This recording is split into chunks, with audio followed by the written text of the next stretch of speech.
আজকের আমার আলোচ্য বিষয় মৃগী রোগ বা এপিলেপসির নিরাময়ের নানা রকম আকুপ্রেশার পদ্ধতি। দেখুন, বংশগত কারণে বা জেনেটিক কারণে, জন্মের সময় মস্তিষ্কে শিশুর আঘাতজনিত কারণে বা জন্মের পরবর্তী সময়েও অ্যাক্সিডেন্টাল কারণে মস্তিষ্কে চোট পেলে এই রোগের সৃষ্টি হতে পারে। এছাড়া বিপাকীয় বা পরিপাকজনিত জটিলতার কারণেও কারো কারো ক্ষেত্রে মৃগী রোগ দেখা দেয়। এখন এই রোগ দেখুন, কিছু কিছু মানুষ আছে যাদের শুধুমাত্র রাত্রিবেলা এই রোগ দেখা দেয়, নাইট টাইম।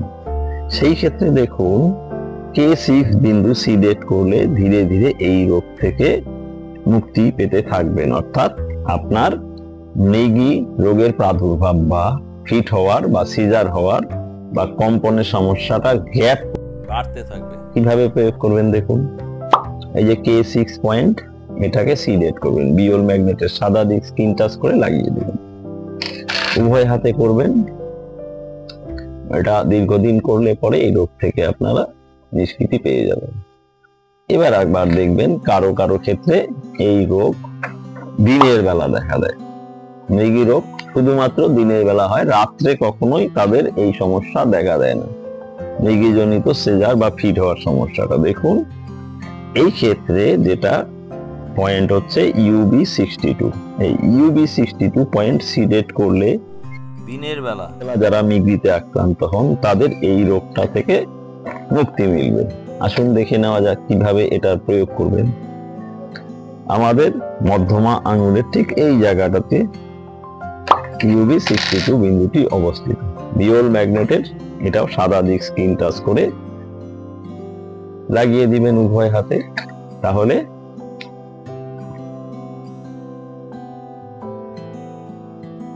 এই সমস্যা থেকে ধীরে ধীরে মুক্তি পেতে থাকবে। আবার কিছু কিছু ব্যক্তি আছে যাদের এই রোগ দিন রাত যে কোনো সময়েই দেখা দেয়, এপিলেপসি। এক্ষেত্রে দেখা গেছে বিপাকীয় অবরোধ বা স্টোমাকে কোনো ব্লকেজের কারণে এই রোগটা দেখা দেয়। এক্ষেত্রে ST40 নামক বিন্দুতে সিডেট করতে হবে, অর্থাৎ সাদা দিক ম্যাগনেটের স্কিন টাচ করাতে হবে, হলুদ দিক বাইরে থেকে দেখা যাবে। দেখুন কিভাবে এটা প্রয়োগ করবেন। আমাদের মধ্যমা আঙ্গুলের ব্যাক সাইডে এই হচ্ছে ST40 নামক বিন্দু। এই বিন্দুতে আপনি বিওল ম্যাগনেটের সাদা দিক লাগিয়ে দিন, বাইরে থেকে হলুদ দিক দেখা যাবে। উভয় হাতে প্রয়োগ করুন। তাহলে দিন বা রাত যে কোনো সময়ে এপিলেপটিক প্রবলেম যাদের হচ্ছে তাদের এটা ধীরে ধীরে কমতে থাকবে। এটা চাইনিজ আকুপ্রেশারের 3 ধরনের পদ্ধতি দেখালাম। এবার আসুন আয়ুর্বেদিক আকুপ্রেশারের মতে যে হার্ট এবং লাংসে সমস্যার কারণে এই রোগের সৃষ্টি হয়। তো আয়ুর্বেদিক আকুপ্রেশারে এটা নিরাময়ের জন্য তারা দেখুন, ডান হাতে, বাঁ হাতের হচ্ছে আমাদের স্মল ফিঙ্গারের লোয়ার জয়েন্ট, এটা হচ্ছে হার্টের জয়েন্ট মেরিডিয়ান। এখানে দেখুন 1 এবং 2 নাম্বার বিন্দু সিডেট করতে হবে, অর্থাৎ সাদা দিক স্কিন টাচ হবে, বাইরে থেকে হলুদ দিক দেখা যাবে। আবার এটার 5-6 নাম্বার বিন্দু টোন করতে হবে। এই হচ্ছে আমার 5, এটা হচ্ছে 6 নাম্বার বিন্দু। এই দুটো হলুদ দিক স্কিন টাচ হবে, সাদা দিক বাইরে থেকে দেখা যাবে। এটা উভয় হাতে করতে হবে।